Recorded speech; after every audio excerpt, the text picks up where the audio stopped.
So I made a video a few days ago about how to become well-read fast, and the summation of that video was that it's not about the amount of books you read. While there is something to it, you just need to read a lot of books to become well-versed.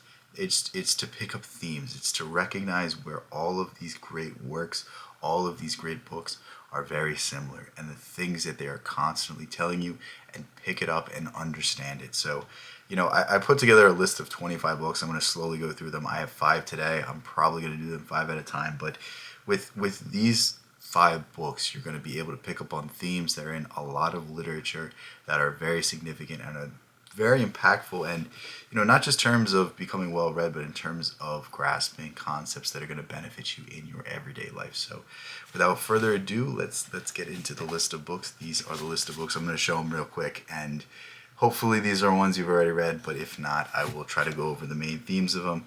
I'm not going to spoil them. I'm not going to go too much into the details about what happens, except for Julius Caesar, because I think we all know that story, but I need to talk a little bit about it to kind of get across what happens. So the first thing we're going to start with is Notes from the Underground. And what is the lesson of this? What are you meant to take away from this? And essentially what Dostoevsky is trying to warn you about is when society does not have anything to look up to, it looks out, and it looks out with despair, because humanity can only aspire to an ideal. Humanity can only aspire to something beyond ourselves, and when we don't have that, we have nothing. And essentially it's a story about a man that wants to exact his little bit of power over people that he doesn't really have.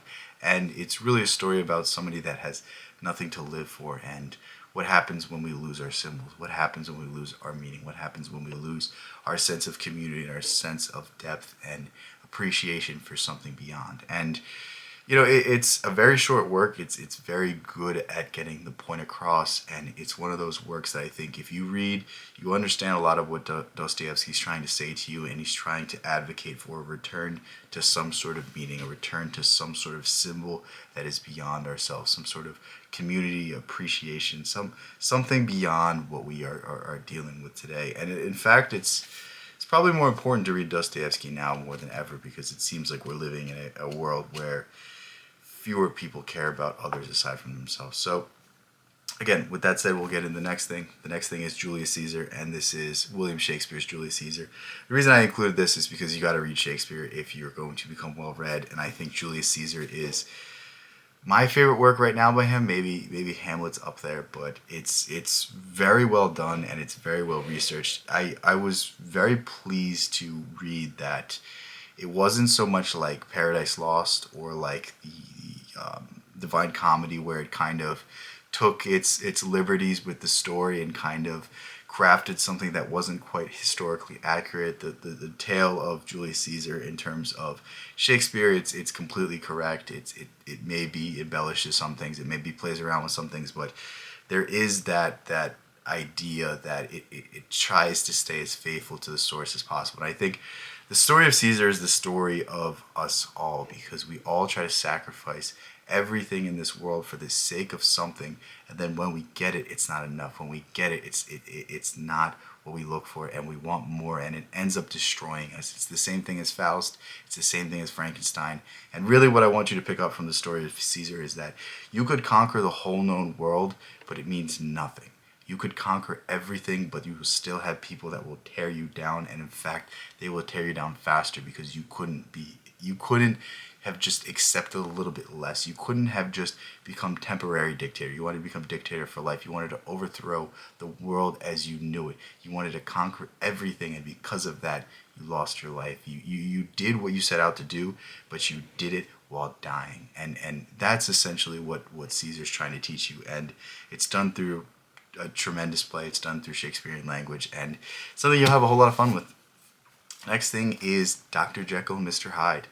I'm going to try not to spoil this, but essentially this is about the darkness inside of all of us. It's about the true nature of evil, and that evil is not necessarily something that is beyond ourselves. Evil is something that exists inside of us, and it's when we listen to it and when we lose control of it where evil is really shown. And essentially this is one of the most interesting stories, because it was written before Freud, it was written before Jung, obviously, but there's something to be said about the ability to understand these psychological concepts without the need to study them. And Robert Louis Stevenson certainly was able to capture some fundamental aspect of humanity, some darkness inside of us that we don't like to admit to. And it's really a tale to teach you about your own capacity for evil. And I think this is an essential lesson for you to understand, because if you don't understand where you can go wrong, then you don't know how to curtail yourself, and you don't know how to put that energy or put that emotion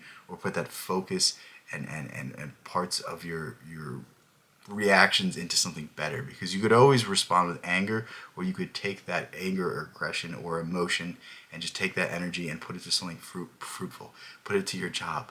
Put it to working out. Put it to one of the relationships that really build you up instead of the ones that tear you down. And essentially, it more or less pushes you in the direction of the idea of individuation. But with that said, we'll get to the next thing. The next thing is The Trial by Franz Kafka. And I think this is the finest writing of Franz Kafka.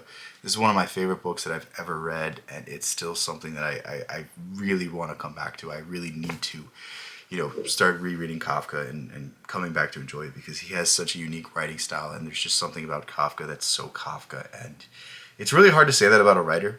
Like, there's a lot of writers that are very good writers, but there are other authors that very much compare to them. When you talk about Kafka, it's his own brand of writing. It's his own style. It's just so him, and there's nobody else that even comes close to writing in that same kind of absurdist kind of the world sucks, but I'm gonna laugh at it at the same time worldview. And it's just really amazing. But essentially, The Trial is about a man that's on trial for God knows what. It's never revealed to you in the entire book, but essentially the man's trying to figure it out. And the central theme to this is that, is there such thing as justice in a society where people have their ego invested in the cases, where people have a say on it, where people have a judgment on it? And essentially it just brings up fundamental questions of morality. And is there such thing as a fair trial?